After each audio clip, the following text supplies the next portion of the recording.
Olá, sou Paulo Roberto Filgueiras, professor de Química do Petróleo do Departamento de Química da Universidade Federal do Espírito Santo. Estamos no curso Introdução à Ciência do Petróleo. Hoje vamos ver um pouco sobre propriedades físico-químicas do petróleo, do módulo 3. Hoje vamos trabalhar com destilação do petróleo e a curva simulada, a curva de ponto de ebulição verdadeiro simulada. Bem, a pergunta que fica nesse caso é como explorar o potencial do petróleo. Ou seja, o petróleo em si, o petróleo bruto, ele não tem muita utilidade. Então, nós não utilizamos o petróleo bruto hoje em dia para as nossas atividades diárias. Entretanto, o seu processamento gera uma quantidade de subprodutos que são indispensáveis para a sociedade moderna hoje. Principalmente, o petróleo é utilizado principalmente como fonte energética.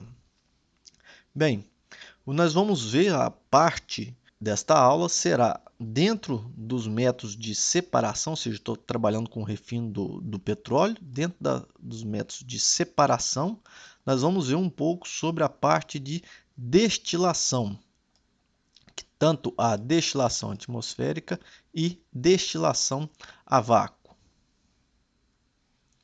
Bem, primeiro sobre a história do petróleo. Há relatos que a humanidade, que o homem utiliza o petróleo já há bastante tempo. Então, há indícios que os egípcios utilizavam para embalsamar mortos, os incas utilizavam na pavimentação de estradas, os sumérios utilizavam para aglutinante de tijolos e os gregos e romanos para fins bélicos. Mas o petróleo, o início mesmo do processamento do petróleo para aí sim utilizar os subprodutos do petróleo, isso começou na Escócia em 1850 com James Young. Então, esse James Young ele percebeu que o petróleo podia ser extraído do carvão e do xisto bituminoso e começou a desenvolver processos para a sua refinação. Então, aqui sim que é interessante, ele começou a refinar petróleo. Bem, esse foi o início, depois, em 1850. Em 1859, o coronel Edwin Drake perfurou o primeiro poço, dando início à exploração comercial de petróleo. Então, esse poço foi perfurado em Titusville, na Pensilvânia, e ele produzia nesse poço 2 metros cúbicos de óleo por dia. Então, era só isso, 2 metros cúbicos por dia. E a uma profundidade de aproximadamente 21 metros. Então, como resultado desse trabalho do Edwin Drake, em apenas 5 anos já tínhamos 543 empresas iniciando atividade nesse novo negócio, que era o negócio do petróleo. E ocorre que nós estamos falando em 1859, 1860. Basta lembrar que nesta época, em 1850, começa a Revolução Industrial. Na Revolução Industrial tivemos uma grande migração do homem do campo para as grandes cidades, isso muito buscando trabalhar nas indústrias, e o trabalho nas indústrias carecia de uma maior jornada de trabalho, e essa maior jornada de trabalho carecia de iluminação. Então, ocorre que a Revolução Industrial foi uma forma de avanço para a demanda de querosene voltada para a iluminação. E ocorre que o petróleo ele veio a substituir essa matriz energética. Isso porque o óleo que era utilizado para iluminação era o óleo de baleia.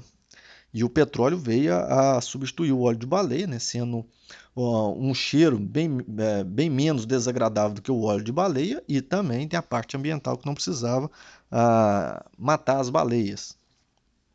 Acontece que então foi o uso do querosene para iluminação, obtido com a destilação do petróleo, que era mais barato, que revolucionou a sociedade nessa época, bem como posterior, isso gerou posteriormente a invenção de motores a gasolina e a diesel. Então, ocorre que a necessidade de produzir cada vez mais levou ao rápido desenvolvimento dessas técnicas de produção. E, no caso, produção e perfuração de petróleo. Então, por exemplo, a perfuração, que era um processo de percussão, como o Edwin Drake utilizou, ele passou a ser substituído pelo processo rotativo, já em 1900. E com isso, já era possível obter, né, perfurar poços de até 354 metros, enquanto o do Edwin Drake foi de 21 metros, já conseguimos chegar a 354. E ocorre que o implemento, né, de novas tecnologias permitiu perfurar poços cada vez mais profundos, chegando até 10 mil metros de profundidade. E isso, né, alavancou os Estados Unidos como o maior produtor mundial, até mesmo nessa época. Bem, aqui está um exemplo, né, da foto do Edwin Drake. Ele aí com esses sistemas, na época era um sistema para perfurar poços de petróleo e né, no caso essa grande demanda de petróleo grande demanda de energia foi suprida pelo petróleo, e isso foi muito bom no caso, podemos dizer assim, para as baleias, que senão hoje nós talvez não teríamos mais baleia, talvez tivesse chegado à extinção. Com a ascensão da indústria petrolífera, um dos nomes que mais lucrou, né, que mais trabalhou nessa indústria do petróleo foi o John Rockefeller, né, com as indústrias Rockefeller. E ele trabalhava de modo assim, bastante arrojado e conduziu seus negócios, tendo sempre em vista a expansão das atividades, aperfeiçoando produtos, investimentos em tecnologia, construindo novas refinarias e abrindo novos mercados. Inclusive, hoje, o que nós conhecemos como a STM veio muito devido à padronização que Rockefeller dava aos seus produtos. Isso porque petróleo, como nós já vimos, é uma matriz muito complexa, muito variante. Então temos uma grande quantidade de diferentes tipos de óleo que nós chamamos de petróleo. E o que o Rockefeller fez desde o início foi criar um método para padronizar. Já no período ali dos anos 1920 a 1930, Rockefeller ele viu a sua Standard Oil, né, que é a sua empresa, que mais tarde foi chamada de Exxon, liderar o grupo que ficou conhecido como as Sete Irmãs, que era, né, que tinha então a Exxon, que é Standard Oil, a Chevron, Mobil, Texaco, a Gulf, a British Petroleum e a Shell. Vale destacar que ainda no final da década de 20 do século 20, a Venezuela passou a ocupar o segundo lugar como o maior produtor de petróleo. Então, já na década de 40, tivemos a Segunda Guerra Mundial, e durante a Segunda Guerra a procura por petróleo foi cada vez maior, isso porque os países precisavam deslocar suas máquinas e também seus soldados, e isso demandava muito petróleo. E no pós-guerra, a procura de petróleo continuou ainda mais assim, exacerbado. E no início da década de 50, do século 20, o Oriente Médio ele tem um desenvolvimento notável na sua produção, né, a região do Oriente Médio, e outros resultados importantes foram registrados também no norte da África, no Canadá e também na Nigéria. Então, começa, né, nesse período também um maior incremento das atividades de exploração e advento de novas tecnologias, permitindo, nesse caso, também a exploração em mar. Então foi a partir dali que começou a busca, né, a procura de petróleo também no mar. Já na década de 60, ela é marcada por dois fatos importantes. O primeiro diz respeito ao consumo, no caso, grande consumo de petróleo, em virtude do excesso de produção mundial e consequente redução do preço do petróleo. E o segundo foi a fundação da OPEP, que é a Organização dos Países Exportadores de Petróleo, né, incentivada por quatro países, que era a Arábia Saudita, o Irã, Iraque e o Kuwait. Só para terminar essa parte, ali nos anos 70 do século XX, o Clube de Cientistas de Roma alertou o mundo para um déficit que poderia acontecer em uma década em função da projeção da produção versus demanda de petróleo, né, e do consumo sem critério, levando à estimativa de que as reservas de petróleo conhecidas estariam esgotadas em 50 anos, caso tal situação permanecesse. Ou seja, isso foi em 1972. Então é esperado que, temos 49 anos, agora em 2021, então em 2022 completaria os 50 anos dessa situação alertada pelo Clube de Cientistas de Roma. E isso ocorre que viralizou essa questão de em 50 anos o petróleo vai acabar, em 50 anos o petróleo vai acabar.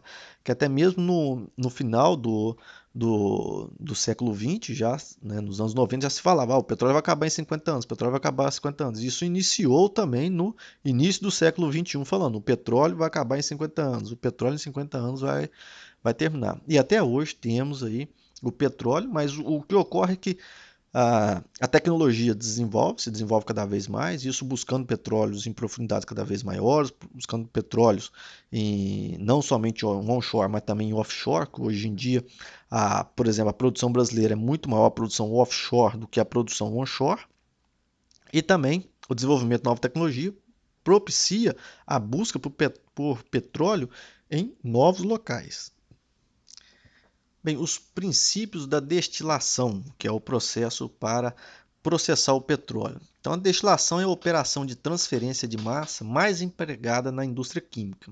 Ela se baseia em dois princípios: a volatilidade e a pressão de vapor. Então, a volatilidade é a tendência à vaporização de uma substância, ou seja, é a facilidade com que uma substância passa da fase líquida para a fase de vapor.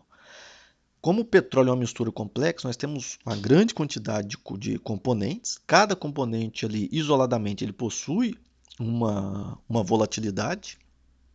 E ocorre que, na medida que nós vamos aquecendo, nós vamos extraindo, vamos recuperando, né, vamos volatilizando os componentes mais leves, só que eles não vão totalmente limpos. Então eu tenho, devido a essa grande complexidade, eu tenho uma grande quantidade de componentes saindo a uma mesma faixa de temperatura. A diferença de volatilidade existente entre dois componentes da mistura, né, é a força eletromotriz efetiva da separação nesse processo. Só que, devido à grande quantidade de componentes no petróleo, nós temos componentes com volatilidades muito próximas. Então, por isso que quando o petróleo é destilado, cada fração que é destilada é uma mistura de vários componentes, mas só com a mistura menos complexa do que a original. Observe que no caso aqui, a vaporização, nós temos, no caso, a volatilidade da substância ou a tendência a se volatilizar. Isso porque, a depender da substância, do componente, eu posso aquecê-lo, posso elevar a temperatura ou reduzir a pressão e passar esse componente para a fase de vapor. Só que alguns componentes, como por exemplo parafinas de alta massa molar, isso eu estou falando de ser, né, um alcano com C80, C90, ou seja, um alcano linear C80, C90, à medida em que eu aumento a temperatura, o que pode ocorrer é a quebra da cadeia carbônica. Então, esses componentes são mais difíceis de serem volatilizados. E o outro princípio é a pressão de vapor. A pressão de vapor é a pressão exercida por um vapor quando esse está em equilíbrio com o seu líquido de origem. Então, imagina eu tenho aqui um recipiente com um êmbolo, aqui eu tenho um líquido. Ocorre que quando eu coloco esse líquido, a parte aqui acima, né, entre o êmbolo e o nível do líquido, ela vai ficar rica em vapor. Se eu tiver inicialmente ar, então eu vou ter aqui o vapor do meu líquido e mais o ar. E tanto o ar quanto o vapor vão exercer uma pressão sobre o líquido. Então, por exemplo, se eu aumentar, se eu reduzir a pressão aqui, né, dentro do meu líquido, aumentando o êmbolo, o que vai ocorrer é que eu reduzo a pressão dentro desse sistema e eu vou ter maior quantidade de vapor, só que eu vou ter aqui uma igualdade eu vou ter um equilíbrio entre o líquido e o vapor, e esse equilíbrio é a pressão de vapor, ou seja, a pressão que esse vapor vai exercer sobre o próprio líquido.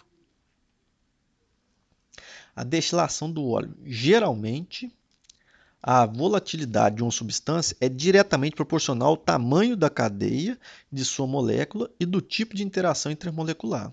Também pode ser dito que as substâncias mais voláteis de uma mistura são aquelas que no estado puro, têm maior pressão de vapor. Então aqui nós temos um gráfico onde no eixo Y temos o ponto de ebulição em graus Celsius, então aqui temos até de menos 200, menos 100, 0 e vai até 300, e no eixo X o número de átomos de carbono. Então quando a gente pega aqui com 3 átomos de carbono, que no caso é o propano, eu tenho essa linha mais escura, os lineares, então não vou falar aqui do metano e do etano, tem ponto de ebulição bem baixo, mas aqui o propano eu tenho o propano linear e o ciclopropano. Observe que essa linha em branco eu tenho o ciclopropano, cujo ponto de ebulição é um pouco maior do que o do propano. Quando eu vou para o C4, que é o butano, o ponto de ebulição do ciclobutano é um pouco maior do N-butano. Para o pentano, 5 carbonos, mesma coisa. O ponto de ebulição do ciclopentano é um pouco maior do que o ponto de ebulição do N-pentano. Isso também vale para o hexano, heptano e para o octano. Ou seja, anéis de 8 membros, 7, 6, 5, 4 e 3 membros. Então, o que é observado aqui, quando eu tenho um ciclo, né, ou seja, eu tenho uma ciclização, eu tenho um ponto de ebulição ligeiramente superior ao dos alcanos lineares. Isso ocorre devido à perda de grau de liberdade quando eu gero um ciclo. Então, quando eu tenho os alcanos lineares, eles têm maior níveis de grau de liberdade para se movimentar do que quando eu ciclizo a cadeia. Então, ao ciclizar a cadeia, eu faço com que os átomos ali eles percam alguns graus de liberdade. E isso provoca, acarreta no aumento do ponto de ebulição da substância. Ah, essa, essa ligeira rigidez que é aumentada, quando eu ciclizo, faz com que eu, de certa forma, coloque essas cadeias carbônicas um pouco mais próximas entre si. Mais próximo aumenta a interação. Esse aumento de interação faz com que eu careça de maior energia para passar do estado líquido para o estado de vapor. Então, por isso que quando ocorre a ciclização, eu tenho um ligeiro aumento no ponto de ebulição.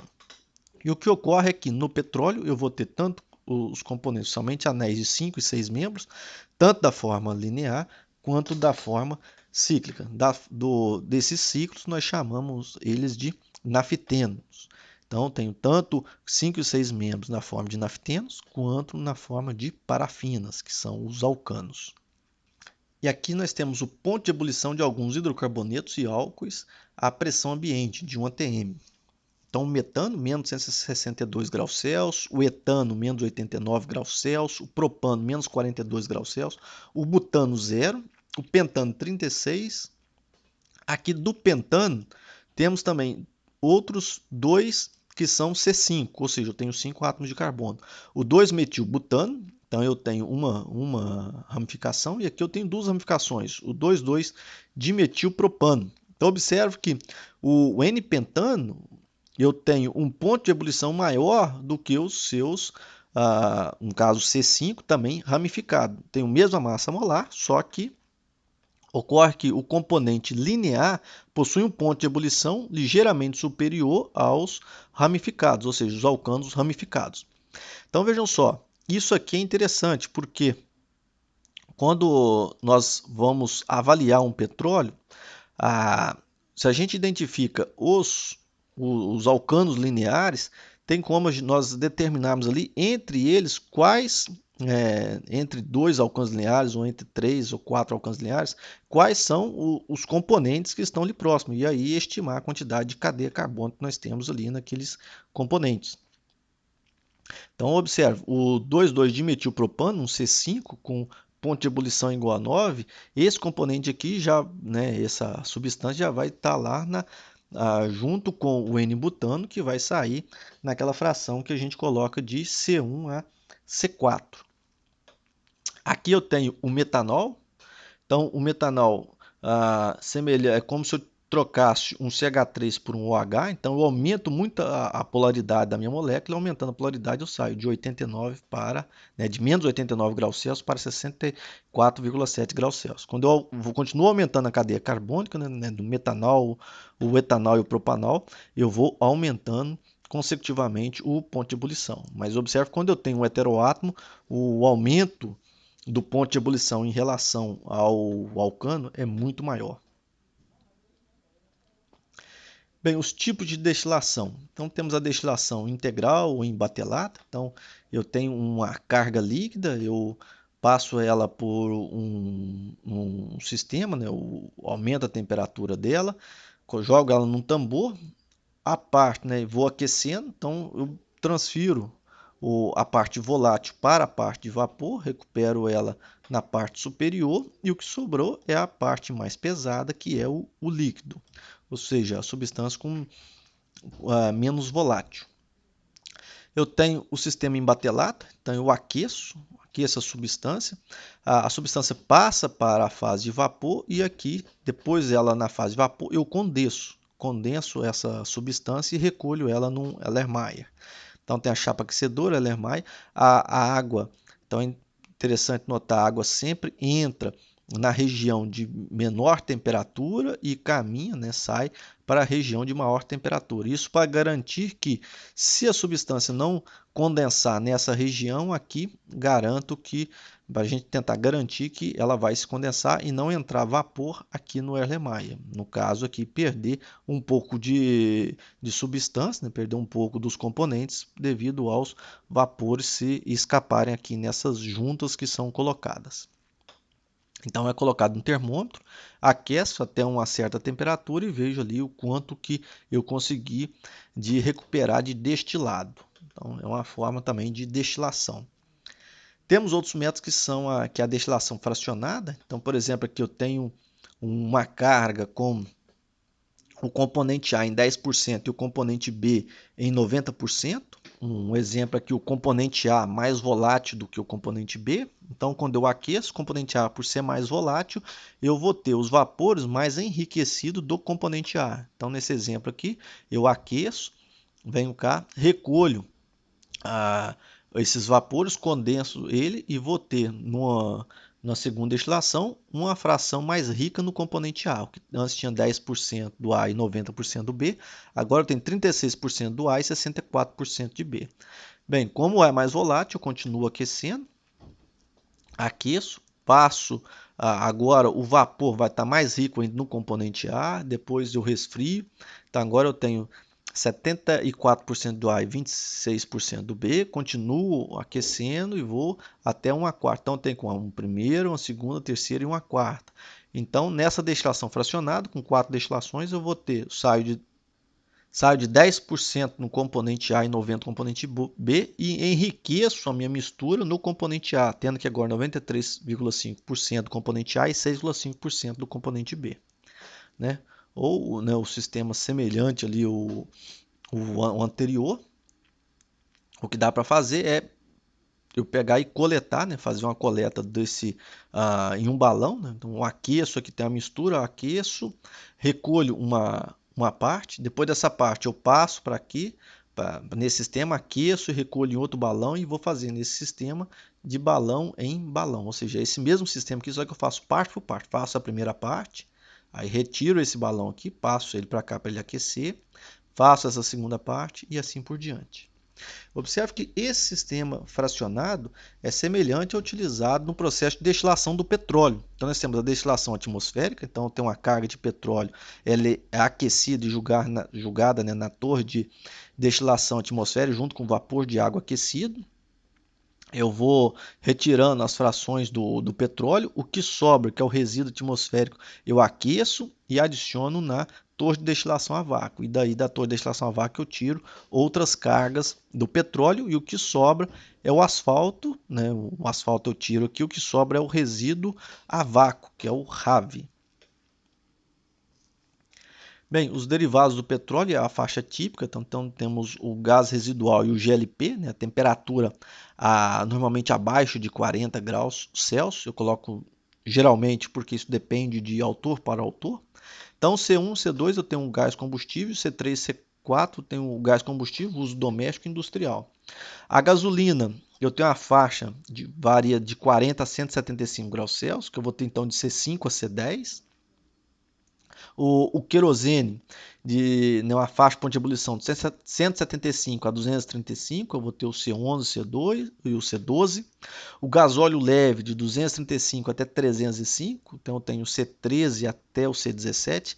Esses valores de carbono aqui são para carbonos lineares, então eu tenho o carbono linear C5 até o carbono linear C10, mas é lógico que eu posso ter componentes aqui com 12, 13 átomos de carbono, desde que o ponto de ebulição dele seja menor que o C10.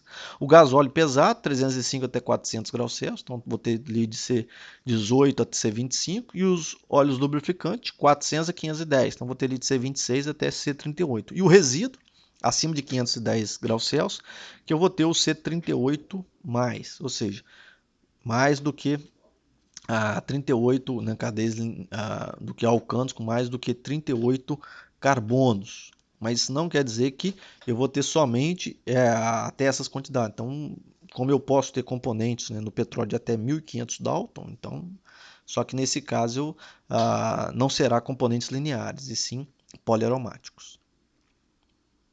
Bem, a curva PEV ela é definida pela Agência Nacional do Petróleo, Gás Natural e Biocombustíveis, pela portaria número 206 do item 2 do artigo 2º, de 29 de agosto de 2000, como a análise do ponto de ebulição verdadeiro, que é a PEV, técnica laboratorial especificada pelas normas ASTM 2892, então eu tenho a ASTM 2892 e a 5236, que fornecem as frações evaporadas de um dado tipo de petróleo em função da temperatura. Então, tem as frações evaporadas em função da temperatura.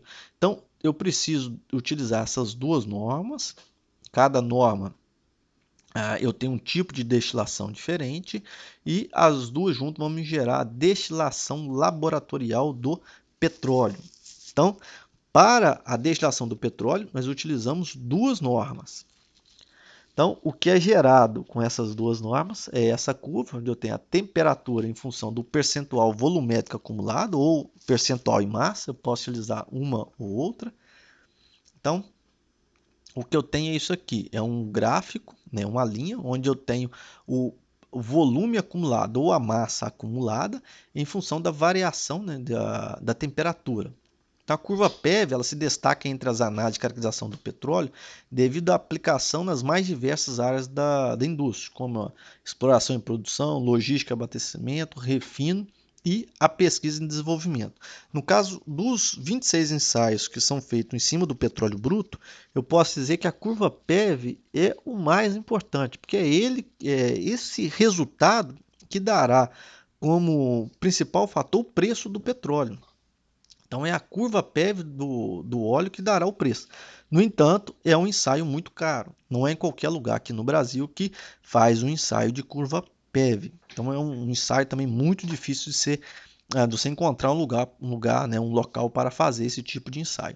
Então, nós vemos aqui as frações mais leves, a gente consegue retirar em temperaturas menores, no caso a temperatura está em graus Fahrenheit, e aí a gente vai pegando as frações que no caso são os cortes longos da gasolina, nafta, querosene, gasóleo e resíduo. Então, aqui está só um exemplo dessas curvas. Aqui eu tenho um exemplo de duas curvas, por exemplo, do gasóleo, do óleo pesado, nessa curva aqui mais escura do óleo pesado e essa aqui do óleo leve. Então, por exemplo, se eu quero uma fração correspondente a um querosene, por exemplo, então eu tenho aqui esses pontos A e B, que é o início da faixa do querosene e o final da faixa do querosene, então tem um ponto A e B. Então eu tenho tanto a temperatura para a curva do óleo pesado quanto para a curva do óleo leve. Então, com isso eu consigo ver da curva PEV, eu consigo determinar quanto que aquele óleo vai gerar, por exemplo, nessa fração. Então, por exemplo, para o querosene eu tenho o ponto A e aqui o ponto B. Então, fazendo a projeção aqui no eixo X do valor de A e do valor de B, do percentual de volume acumulado, então essa diferença aqui dá um total de 16%. Ou seja, nessa curva eu pego o ponto, a temperatura no qual inicia a destilação do querosene e o ponto onde termina o querosene. Eu pego só os dois pontos na curva, olho o valor no eixo X e essa diferença vai me dar daquele óleo o total, né, o quanto ele vai produzir de querosene. Faço a mesma coisa, ou seja, a projeção da temperatura inicial e da temperatura final da fração de querosene para o óleo leve. Com isso aqui eu vou ter uma outra faixa. Então, observe, nesse caso aqui eu tenho 18%. Então é esperado que um óleo pesado ele gere com maior quantidade de produto as frações mais pesadas do petróleo. A destilação atmosférica e a destilação a vácuo. Então nós vimos que a curva PEV é regida por duas ASTM, a STM D2892 e a D5236. A 2892 é a parte atmosférica e a 5236 é a destilação a vácuo. Então, essa atmosférica, a STM D2892, conhecida como a D2892, né, que rege a destilação atmosférica, ela é utilizada para componentes que entram em ebulição a uma temperatura inferior a 400 graus Celsius. O método detalha os procedimentos para a produção de leves, frações destiladas e resíduo de qualidade padronizada. As etapas é a desbutanização, a pressão atmosférica e pressões reduzidas de 100, 10 e até 2 milímetros de mercúrio. Então, essa STM, apesar de ser conhecida por destilação atmosférica, a pressão aqui é reduzida a até 2 milímetros de mercúrio. Isso para essa ASTM, a 2892. Daí, o resíduo que sobra desta destilação, ou seja, os componentes com ponto de ebulição acima de 400 graus Celsius, que é o resíduo atmosférico, o RAT, é levado para a outra torre de destilação, que agora será regido pela STM D5236, que é conhecido como destilação a vácuo. Então, aqui é utilizado para resíduo da destilação atmosférica, 2892. Este método utiliza um aparelho de destilação direta sob condições de vácuo, com remoção total dos produtos. No caso, condição de vácuo é as pressões de 1,0, 0,3 e 0,1 milímetro de mercúrio. Então, essa ASTM 2892 eu destilo até 2 milímetros de mercúrio. Já a STM 5236 eu destilo até 0,1 milímetro de mercúrio. Então, isso aqui atinge uma temperatura final de corte de 565 graus Celsius, equivalente a 1 atm. Então, essa aqui vem até 400 graus Celsius, a 1 atm, né, equivalente a 1 atm, e a STMD 5236 até 565 graus Celsius. Então, aqui temos exemplos dos dois equipamentos, uma para a destilação atmosférica, que é esse primeiro sistema aqui, é a curva PEV para destilação atmosférica, e essa segunda aqui é a PEV para destilação a vácuo. Então, temos aqui um exemplo, né, no sistema para destilação atmosférica e aqui à direita para destilação a vácuo. E aqui exemplo de curvas obtidas aqui no Núcleo de Competência em Química do Petróleo, o LabPetro. Então temos um exemplo aqui de uma PEV. Então temos essa linha em vermelha, que é a linha de volume acumulado. Então temos aqui a temperatura e a porcentagem de massa, a porcentagem acumulada, no caso volume acumulado, nessa curva em vermelha. Essa curva em grenar, eu tenho a massa acumulada. Então, como eu falei, eu posso fazer a curva da massa acumulada ou do volume acumulado. A linha em grenar, temos a junção dos pontos da massa acumulada e essa linha em vermelho, a junção da massa acumulada. E a cada uma dessas frações foi medido a densidade API. Então, tem aqui também a curva da densidade API. É lógico que frações mais leves eu vou ter uma densidade API maior, e na medida em que eu vou chegando a frações mais pesadas, eu vou ter uma densidade API menor. Observe que aqui esse óleo ele se encerra em volume abaixo de 80% em volume, ou seja, tivemos aqui mais de 20% de resíduo a vácuo para esse óleo. Aqui um exemplo de alguns petróleos. Então temos em azul um óleo bem leve. Então observe que a curva aqui fica quase uma reta, então a parte bem linear. Depois, em rosa, um petróleo médio com grau PI 22,2. Então, observe que aqui do início eu tenho uma derivada maior, depois ela fica basicamente constante. Do óleo leve eu consigo destilar quase 80%, então consigo uma grande parte de destilação do óleo. Desse óleo médio, observe que aqui parou em menos de 40%. Depois esse óleo pesado, com grau PI 16,5. Então observe o perfil, então temos um perfil aqui onde eu parece ter uma concavidade, depois parece eu ter outro patamar aqui com outra concavidade. Então aqui eu já consegui destilar até 50%. E aqui um petróleo extra pesado com grau PI 13,1. Então a gente inicia aqui a destilação dele a 200 graus Celsius. Então precisa de uma temperatura muito elevada. E vou indo até abaixo de 400 graus Celsius, onde a gente consegue ali um pouco mais de 20% de massa acumulada para esse tipo de petróleo. Então é esperado, né, nesses petróleos aqui, como nós podemos ver, alguns a gente não consegue, mesmo utilizando as duas ASTM para destilação atmosférica e destilação a vácuo, não conseguir destilar grande parte desse petróleo. Quando eu falo grande parte, chegar ali a próximo a 70%, 80% de volume destilado. Então, como no caso aqui desses óleos mais pesados, a gente não consegue uma boa recuperação. Então, o que nós fazemos com isso? Utilizamos outros métodos para poder estimar essa curva. Então, o que é feito na prática depois com esses dados é ajustado um polinômio. Então, eu ajusto um polinômio de grau 5, 6 ou 7. Ou seja, eu vou ter um polinômio de grau 5, posso ter até 3 inflexões, no grau 6, 4 inflexões, de grau 7 até 5 inflexões. Mas é mais comum tentar, né, um primeiro ajuste com um polinômio de grau 5, onde eu tenho até 3 inflexões na minha curva. E quando eu tenho óleo muito pesado, o que eu posso fazer é utilizar outras técnicas, como utilizar o SINDIS, que é uma destilação simulada, para verificar como é o perfil dessa curva após esse ponto onde eu não consigo mais destilar pelos métodos tradicionais de destilação atmosférica e destilação a vácuo. Então, uma outra forma de obter essa curva de destilação é utilizar uma que nós chamamos de destilação simulada do petróleo, que é regido pela STM D7169-2011. Então, essa curva utiliza cromatografia gasosa. O nome dessa técnica é conhecido como SINDIS, né, do inglês Simulated Distillation. Então, nós chamamos de D7169 ou a técnica SINDIS.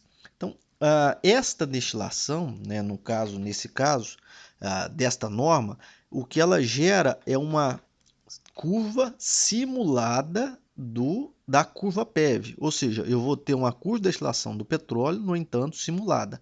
E ela é utilizada tanto para petróleo bruto, quanto para resíduo atmosférico ou resíduo a vácuo. No caso, o petróleo bruto tem uma limitação, óleos muito leve, ou seja, grau API acima de 45, eu não consigo fazer ensaio por essa metodologia.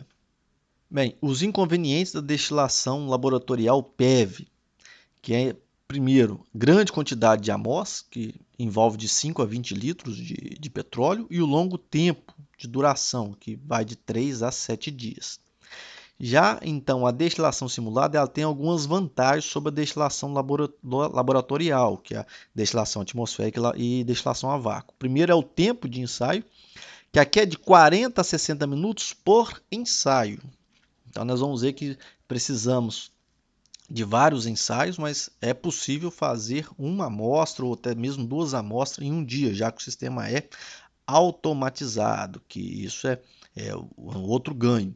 E outra quantidade de amostras que a gente utiliza alguns miligramas. Então, imagine, enquanto que eu tenho de 5 a 20 litros de amostra de petróleo para fazer um ensaio, aqui eu preciso de alguns miligramas para obter uma curva simulada da curva PEV.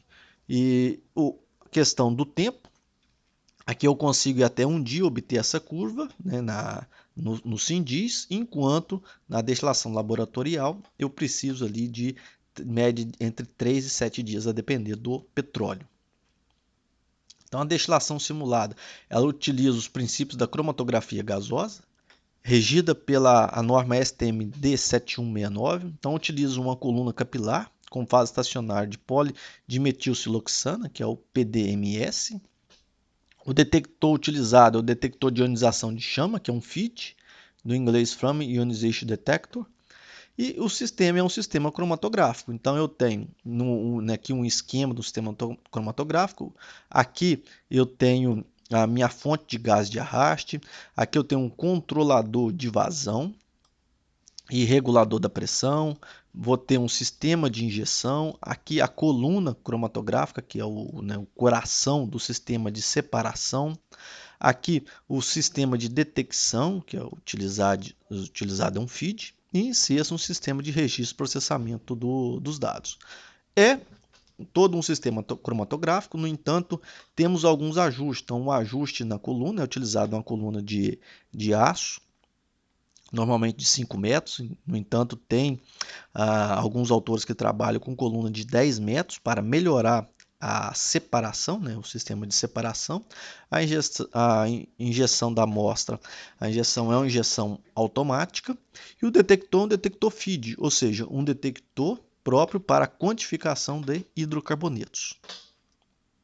Bem, aqui está um exemplo, né, de uma curva cromatográfica. Então, temos em azul uma curva do branco e em preto aqui uma curva de um padrão. Então, nós conseguimos nessa curva cromatográfica, que eu tenho no eixo Y o sinal e no eixo X o tempo de retenção, conseguimos extrair, né, conseguimos retirar até o C120.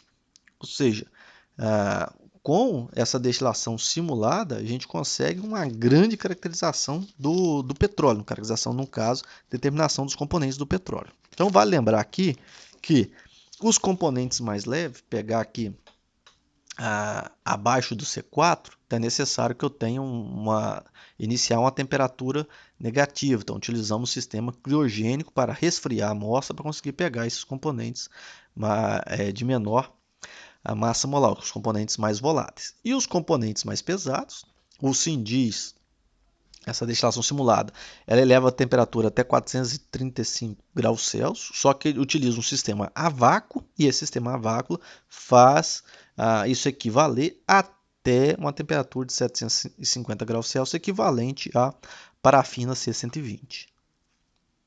Então, aqui é a curva que é gerada, essa é uma curva simulada, ok? Não é a curva PEV laboratorial, mas sim uma curva simulada, onde eu tenho o ponto de ebulição em graus Celsius e aqui eu tenho a massa acumulada recuperada. Então, isso aqui é a curva gerada. Observe que quando nós utilizamos o SINDIS, a gente consegue um percentual de destilado muito maior até do que na destilação física. Isso porque até mesmo pelo o sistema cromatográfico que é utilizado e a temperatura que é obtida até equivalente a 750 graus Celsius, no caso 750 graus Celsius, é feita uma extrapolação para essa temperatura. Mas até então o sistema não chega a 750 graus Celsius, mas extrapola até essa temperatura que é o da parafina C120. Então a gente consegue obter uma boa estimativa. Então por isso que essa norma contempla tanto o petróleo, quanto o resíduo atmosférico, quanto o resíduo a vácuo. Ou seja, o próprio resíduo a vácuo da própria destilação física, eu consigo pegar aquele resíduo a vácuo e vou fazer um SINDIS para ainda continuar esta destilação, só que agora com uma forma simulada. Então, destilação simulada do petróleo é usado para determinar a distribuição do ponto de ebulição e intervalos de ponto de cortes de petróleo e resíduo por cromatografia gasosa de alta temperatura. Então, por exemplo, aqui temos algumas amostras, porcentagem recuperada e ponto de ebulição, né? Tem 5, 10, 15%, e o que é gerado são essas temperaturas. Então, eu tenho as temperaturas e o volume recuperado. Então, 5, 10, 15, aqui 40, 50, 60, porcentagem recuperada, fração recuperada, tudo isso é me dado nessa destilação. Não é aplicado para análise de amostras contendo componentes heterogêneos, poliéster ou poliefinas, ou seja, isso é destinado a essa cromatografia, ela é específica para petróleo ou derivados do petróleo. No caso, derivado do petróleo, principalmente os derivados mais pesados, RAT, RAV e gasóleos. A sequência analítica para fazer este ensaio. Então, primeiro é feito o ensaio do branco. Então, inicio a sequência do meu ensaio utilizando o CS2 de sulfeto de carbono. Então, o disulfeto de carbono é o solvente utilizado para dissolver o petróleo ou o derivado. Então, eu vou usar o termo aqui petróleo, onde nessa norma STM D7169, ela contempla desde o petróleo, o RAT e o RAV. Então, quando eu falar petróleo aqui nessa destilação, pode ser o RAT, RAV ou o petróleo. Então, primeiro é feito o branco para ter essa linha de base. Então, observe que na maior parte aqui, a partir de 1 minuto, eu tenho uma linha de base bem linear e depois no final eu tenho essa parte aqui, né, esse aumento no sinal e depois ele estabiliza. Então, a linha de base, tem que tomar cuidado, tem que ter uma linha de base que coincida depois com o sinal, por exemplo, do meu padrão, o sinal da amostra. Eu não posso ter uma diferença, porque essa diferença depois eu vou calcular a área, vou subtrair a área do sinal pela área do branco para determinar quanto de massa foi extraído ali. Aqui eu tenho eu tenho o branco e depois eu tenho a minha referência, que é uma mistura de hidrocarbonetos, no qual eu tenho toda uma massa para servir de massa de comparação com a área do cromatograma da amostra. Então, eu utilizo a mistura de parafinas leves e pesada para a calibração. Então, na STM 7169 eu utilizo de C5 até C100. No entanto, o SEMPRES e o Núcleo de Competência em Química do Petróleo da UFS utiliza de C5 até C120. Então, é utilizado para identificar os compostos de acordo com os respectivos pontos de ebulição. O preparo da calibração de acordo com a STM 7169, então é utilizado 500 mg de C5 a C20 e C40, então tem de C5 a C20, depois pula para C40. E 500 mg de C12 e 20 mg de C40, tudo misturado. 25 ml, miligramas, né, 25 mg de C20 a C100 e 20 ml do solvente CS2. O que eu faço então, eu pego 10 mg dessa mistura e coloco dessa primeira mistura que coloco nesse frasco. A partir disso eu faço agitação na capela e aquecimento com luz infravermelha. Isso porque essas parafinas mais pesadas, elas não se dissolvem, mesmo utilizando o CS2, que é um bom solvente para componentes orgânicos. Então é preciso um baixo, né, um pequeno aquecimento, não pode aquecer muito, porque eu tenho componentes mais leves, como o C5, ponto de ebulição 36 graus Celsius. Então tem que aquecer um pouco para que o meu sistema seja homogêneo. Eu tenho que dissolver todas essas minhas parafinas. Então pego isso, faço toda essa dissolução até ficar homogênea e faço a distribuição em vaios de 2 ml. Então eu vou distribuindo. Eu posso armazenar, né, a 4 graus Celsius por até uma semana. A sequência analítica do SEMPRES e do NCQP, então tem o padrão de parafinas pesadas. Então eu dissolvo esse padrão em 10 ml de CS2, que é o solvente utilizado também para dissolver o petróleo. Faço aquecimento a 40 graus Celsius para solubilização. Eu preciso solubilizar até as parafinas mais pesadas, até a parafina C120. E depois de solubilizado, eu transfiro ela para vários frascos. E esses frascos são armazenados no freezer para a posterior utilização. Então aqui eu utilizo aqui 6 mg de parafinas leves, né? Então esse aqui é um método utilizado no NCQP, eu utilizo 4 mg de parafinas leves e armazeno no freezer. Isso aqui nós utilizamos isso com prazo de validade até 15 dias. Então nós temos né, essas tabelas vêm na própria STMD 7169, onde nós temos aqui até o C100, a parafina C100, que tem temperatura de 120 graus Celsius, o C110, 735, o C120, 750 graus Celsius.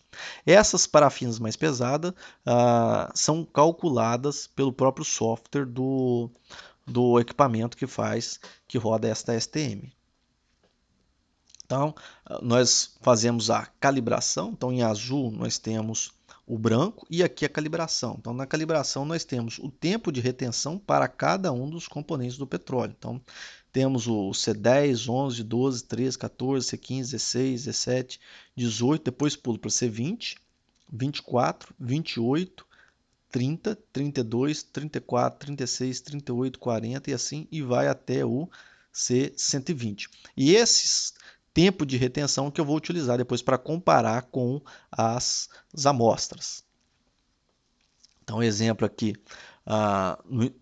nos pontos iniciais aqui, né? Inicialmente, por eu ter o CS2 ele elui de forma muito rápida, então eu vou ter um pico muito grande de CS2 e é difícil até esse CS2, né, conseguir separar o sinal dele dos componentes mais leves, por exemplo, C2, C3, C4, mas por isso que se utiliza a criogenia. Então temos exemplo aqui do C5, C6, C7, C8, a gente consegue retirar, né, e distribuir, né, distinguir o sinal desses componentes. Então, com isso, nós temos o tempo de retenção quanto o ponto de ebulição, temos esse valor crescente. Então, aqui, do C5 até o C8, a inclinação é menor, depois eu vou tendo a inclinação muito abrupta até que o C100. Depois do C100, C90 mais ou menos, depois de C90, é mais abrupta ainda esta variação. Então, na sequência analítica da calibração, então isso aqui é da própria norma, temos todos esses pontos de ebulição. O primeiro que a gente consegue identificar é o C5, 36 graus Celsius, ponto de ebulição, C6, C7, C8, C10, todos esses componentes. Utilizamos uma referência que é utilizada como padrão externo para a obtenção da recuperação da amostra. Então, eu vou ter um tempo inicial e um tempo final, onde nesse tempo eu vou ter uma área de referência. Então, eu utilizo essa referência com um conjunto de componentes parafinos com a massa específica, e eu vou relacionar essa massa com essa área, para depois comparar as áreas das minhas amostras à massa da amostra que eu vou utilizar. Ou seja, eu faço a razão massa-área. Então, eu preciso utilizar uma referência no qual eu garanta que aquela substância ela eluiu totalmente dentro da temperatura de trabalho do meu cromatograma. Então, a garantia de eluição total da referência me garante que toda aquela massa foi eluída em toda uma área. Então eu faço a relação massa-área e depois eu vou comparando. Uma vez que eu utilizo a massa da minha amostra, eu sei qual que é a massa, vou determinando em cada área que eu tenho quanto de massa representa comparado com a referência. Então aqui a sequência analítica conforme a STM 7169. Então tenho 0,2 a 0,25 gramas da amostra de referência. Vou dissolver para 10 ml de CS2, que é o solvente utilizado. Vou armazenar armazenar em 4 graus Celsius, onde eu vou ter uma concentração final de 1,55 a 1,94% da minha referência. No SEMPES é feito um pouco diferente. Então, nós temos aqui 0,1 grama da referência. A gente dissolve com 7,8 ml de CS2. Então, vai ter uma concentração final em torno de 1%. Depois ser guardado em frasco e armazenado. No NCQP, a gente utiliza 0,11 gramas de referência e dissolve para 9 gramas de CS2, utilizando tudo em massa. E vai ter uma concentração final em torno de 1,2%, também armazenada a 4 graus Celsius. E aqui está a curva de ponto de ebulição da referência. Então, nós temos aqui ponto de ebulição e a massa recuperada da referência, temos esse formato dessa curva para a referência. Então, observe, eu tenho um desvio padrão máximo de 43, um desvio padrão encontrado aqui de 9, e aqui a sequência analítica para a amostra conforme a norma STM-D 7169. Então, a gente coloca de 2 a 25 gramas de amostra, 10 ml de CS2, dissolve toda essa amostra em CS2, homogeneiza e faz o ensaio, cuja concentração final tem que ter ali entre 1,55 e 1,94. Já o SEMPS utiliza 0,2 gramas de amostra, dissolve para 7,75 ml de CS2, da amostra de petróleo, vou dissolver no solvente CS2, homogenizo e a partir disso transfiro para 2 frascos para fazer um ensaio, cuja concentração final é igual a 2%. O preparo no NCQP também utilizo 0,2 gramas de amostra, dissolvo em 8,2 ml de CS2, homogenizo também 2 frascos e faço o ensaio dos 2 frascos. Então, vou ter uma concentração final de 1,89%. Apesar de realizado em duplicata, então eu vou ter ao final, faço a pesagem duplicata, ao final eu vou ter 4 frascos. Isso porque eu faço 2 pesagens, 2 homogeneização, no final eu vou ter 2 frascos desse aqui, cada frasco eu vou derivar em 2, então eu vou ter 4 análises, ou seja, para uma amostra eu tenho 4 ensaios. Aqui está o exemplo de uma amostra com grau API 31. Então, nós temos aqui em azul branco e aqui em preto o cromatograma da amostra. Então, observe, eu tenho o início e tenho o final da amostra. E ocorre que, comparando essa área com a área da referência, sabendo a massa da referência e a massa da amostra, eu consigo obter, em cada variação de tempo de retenção, eu tenho uma temperatura, eu tenho uma variação de temperatura relacionada a esse tempo de retenção, eu consigo projetar a curva PEV em função da temperatura, ou seja, a massa recuperada em função da temperatura. Então, nesse caso, nós temos o ponto de ebulição e a massa recuperada, ou seja, o ponto de ebulição em função da massa recuperada para a amostra. As condições instrumentais para análise, então os parâmetros forno, o que é descrito pela STM 7169, o SEMPS e o NCQP. Então, temperatura inicial do forno, menos 20 graus Celsius, isso utilizando o sistema de criogenia. Taxa de aquecimento, 15 graus Celsius por minuto na STM. O SEMPS e o LabPetro convencionaram em 10 graus Celsius por minuto, ou seja, uma rampa mais branda. Temperatura inicial do forno, de 425 a 435, no SEMPS do LabPetro, 430 graus Celsius. A isotérmica do forno, na STM 10 minutos, aqui utilizamos 5 minutos no SEMP e 2 minutos no NCQP. O inlet, temperatura inicial do inlet 50 graus Celsius, taxa de aquecimento é a mesma, só a temperatura final, que aqui no SEMPS no LabPetro colocamos uma temperatura um pouco maior, 430 com 425 do STM. E a fase estacionária é a mesma, numa DB1 com fluxo de 20 ml por minuto. O detector, a temperatura do detector no SEMPS LabPetro 430, na STM 435 graus Celsius. Os gases, o hidrogênio e o ar sintético, isso para manter a chama. Então, a razão de fluxo de 40 ml por minuto pelo método da STM e 35 ml por minuto no SEMPS e no NCQP. E o ar sintético, 450 ml por minuto, conforme o STM 7169, e 350 ml por minuto no SEMPS e no NCQP. Então, a amostra, o volume de injeção de 0,2 a 0,5 ou 1 microlitro, conforme a STM-D 7169, e o SEMPS e o NCQP utilizam um valor de 0,5 microlitros. E a concentração, 2%, 2%, e no NCQP 1,89%. Então, isso gera um tempo de análise, conforme a STM, de 40 a 50 minutos, o SEMPS utiliza 50 minutos e o NCQP 47 minutos. Então, a reprodutibilidade do método, então, quando fazemos os ensaios em replicados, principalmente quando é feito o ensaio de uma amostra, eu vou ter 4 ensaios para uma mesma amostra, eu preciso ver a repetitividade desses 4 ensaios para a amostra. Então, eu tenho o valor máximo aqui a depender da variação de ponto de ebulição massa que eu estou observando. Então, tem um valor de repetitividade máxima que eu devo observar por faixa que eu vou estar olhando. Então, o ponto inicial de ebulição tem a repetitividade tem que estar em 1,35 graus Celsius, 5% 8,94 e assim por diante até a massa recuperada de 75%, que eu devo ter uma repetitividade até um valor máximo de diferença de repetitividade de 15,1 graus Celsius. Bem, por hoje é só. Bons estudos!